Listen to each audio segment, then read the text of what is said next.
Burnout and feelings of overwhelm have become prevalent in thousands of workplaces across the U.S.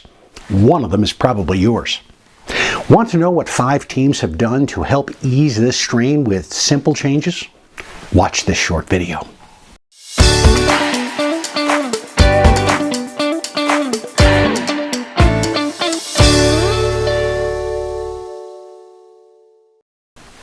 I'm Bob Wendover.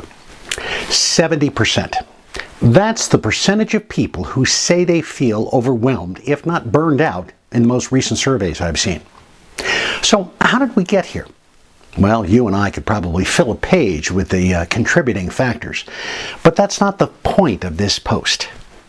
I've always approached this issue with a belief that it's the little stuff taken together that drains the energy and focus in really any workplace. It's the people who become so busy that they ignore the little courtesies and considerations around them. It's the person who gets overwhelmed because of all the meetings. It's maybe the people who get consumed with the overwhelming number of emails and texts or Slack messages and just begin to shut down. As a result, we can feel like we're dying a death by 1,000 little cuts. Now, as a manager or team leader, you might be a contributor. Now, you might be thinking to yourself, hold on, bucko, you can't drop all of that on me. I'm just trying to do the best I can. It's the culture, it's the leadership above me, it's the nutty customers, whatever. I'm a victim too. Perhaps. But here's the thing. In the same way that all of these little distractions and nuisances tax our time, we can recapture our time and energy and focus by eliminating, delegating, or automating those that waste our attention. If you search online for the term workplace burnout, you'll find dozens of videos and articles that recommend changes to the culture. And these include things like, reduce the number of meetings and clean up communication and organize opportunities for social interaction. But changes like these require time and concerted effort in the middle of typically super busy days that you're trying to manage. Besides, reducing the number of meetings, how? Cleaning up the communication, how? Organizing social interaction, how? Most of the videos and articles don't go into the details like that in a practical way. When you, as an individual, attempt to alter or establish a new habit, your brain goes into an immediate sense of resistance for 2 reasons. Now, first, practicing a familiar habit produces endorphins that make you feel good, even if the habit is destructive. And second, any attempt to change or establish a new routine creates a sense of uncertainty. And uncertainty triggers the release of the stressor hormone cortisol, not to mention the immediate thoughts of all the stuff that might go wrong if the change doesn't come out as perhaps you planned. The same thing happens when attempting to change or establish new routines within a workplace. This is usually augmented, by the way, by one or more people who are so solidly invested in the status quo that they won't budge. And this is the primary reason why so much of so-called culture change fails. As the old saying goes, culture eats strategy for lunch. Now, I'm a firm believer in beginning at the margins when it comes to this type of thing. In other words, start with the tiny adjustments that are just easily implementable without consuming a lot of time and energy. Subtle changes meet less resistance and they help conserve energy by making life less complicated. If you simply ask the people around you, these little adjustments will probably be suggested by those on your team. Now, that means that they'll be welcomed because they thought of them. You might be surprised by some of the suggestions because you're the leader, of course, rather than the person on the front line who has to actually deal with some of the stuff and nuisances that get in the way. They get to think about them all day as they work through these different processes. At the same time, you're thinking of the bigger picture, aren't you? Now, here are 5 easily fixable things that I've seen work in client workplaces.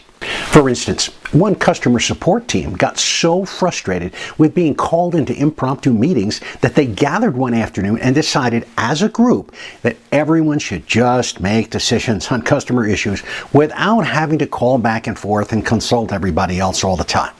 Now, would mistakes still be made? Sure. But then mistakes were being made before they decided to make this change in process. Instead, once per week, they gather to discuss decisions they've made where things didn't go as planned and ask for input from everybody else on how to handle those situations the next time they happen. Now, this has compelled them to build self-confidence in their own decision-making and significantly improve the workflow overall. What they've discovered, in fact, is that these meetings have gotten shorter as the number of unique situations they've faced have kind of dwindled because they've covered everything. Collectively, they've calculated that this simple change in approach saves each of them an average of about 3 hours per week. Here's another idea.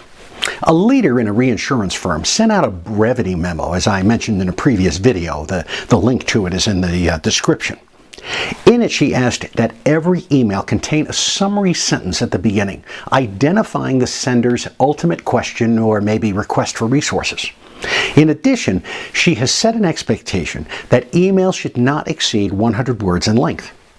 Now, while she received some pushback from that at first, the longer-winded members of her team have learned to be more concise, sometimes with some coaching from her, of course. Here's a third. A logistics team for a plastics manufacturer combined 3 weekly update meetings into one. Now, each updater is allowed 15 minutes to present and answer questions. And then there's maybe 15 minutes allowed for a more complex issue if that happens to come up. But that needs to be identified ahead of time so the people are prepared. If the team maintains these parameters consistently, every other month, the leader of the organization buys lunch for everybody, consisting of something like Olive Garden or Qdoba or something of that nature. Here's another one. The general manager of a truck dealership I came across authorized every employee, regardless of their role, to spend as much as $250 to fix customer issues without asking a supervisor.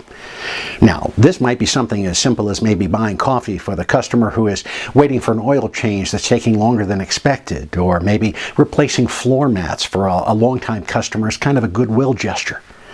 Now, initially, many of the employees were reluctant to use this newfound power, but they adapted over time.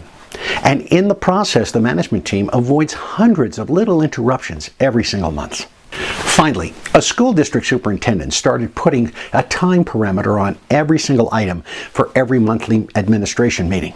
And those who are attending are expected to submit their topics or issues for discussion at least 48 hours prior to the meeting.